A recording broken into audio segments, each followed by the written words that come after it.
Bolshevik পার্টিরা যখন ক্ষমতায় আসে, ইউরোপ থেকে শুরু করে যেখানে নারীবাদীদের ব্যাপক ধোয়া চলে, সেখানে ন্যূনতম গণতান্ত্রিক অধিকার, ভোটাধিকারের জন্য যখন নারীরা আন্দোলন করছিল, তখন রাশিয়ান কমিউনিস্ট পার্টিতে আলেকজান্ডার কোলান্তাই ডিপ্লোম্যাট হিসেবে অংশগ্রহণ করেছিলেন। আমরা যদি দেখি, সেই নারীদের মুক্তির জন্য ভারতে যখন রাষ্ট্র ব্যবস্থার আমূল পরিবর্তনের সাথে যে মাওবাদীরা যুদ্ধে অংশগ্রহণ করেছে, যেই মোদী ফ্যাসিস্ট সরকারের বিরুদ্ধে, সেখানে নারীরা কি অগ্রসর ভূমিকা পালন করছে, সে যুদ্ধে পুরুষদের সাথে কাঁধে কাঁধ মিলিয়ে অংশগ্রহণ করছে। অর্থাৎ ব্যাপক পুরুষরা, আমরা দেখতে চাই যে আসলে অনেক সময় নারীবাদীদের এক অংশ পুরুষদেরকে এই নারীদের যে অধিকার, সেই নারী এবং পুরুষের দ্বন্দ্বটাকে প্রধান হিসেবে সামনে হাজির করেন। আমরা বলতে চাই, পুরুষ এবং পুরুষতন্ত্র এক জিনিস নয়, পুরুষতন্ত্রের ধারক বাহক একজন নারীও হতে পারে, যেটা আমরা দেখেছি বিগত আওয়ামী ফ্যাসিবাদের সরকারের সময়।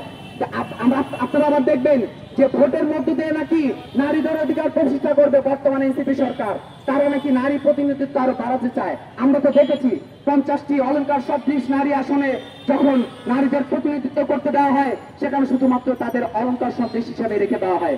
আমরা যদি দেখি, তনুমুনিয়া যে যে ধর্ষণগুলো হয়েছে, সেই ধর্ষণের শাস্তি তারা দিতে পারে নাই। কারণ কি? আমরা যদি দেখি, শুধুমাত্র এই যে নারী প্রশ্নটা ক্ষমতার সাথে পুরোপুরি জড়িত এবং বিদ্যমান রাষ্ট্র কাঠামোর সাথে জড়িত। তাই বলতে চাই, এই যে নারীদের সমস্যা, সেই নারী সমস্যার মূলত সাম্রাজ্যবাদ, সেই সাম্রাজ্যবাদী এনজিওবাদী যে সংস্থাগুলো রয়েছে, সেই সংস্থাগুলো শুধুমাত্র ততটুকু চায় যতটুকু পুরুষরা পায়। আমরা বলতে চাই, নারী প্রশ্নটাকে আরো গুরুতর ভাবে দেখতে হবে।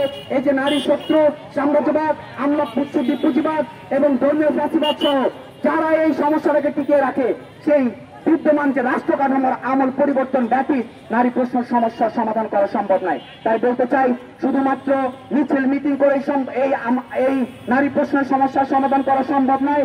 নারী পুরুষ নির্বিশেষে সকলকে ঐক্যবদ্ধ হয়ে বিপ্লবী গণ আন্দোলন গড়ে তোলার মধ্য দিয়ে এই বিদ্যমান পুঁজিবাদী রাষ্ট্র ব্যবস্থা পরিবর্তন করার মধ্য দিয়ে কেবলমাত্র নারী মুক্তির সম্ভব হবে।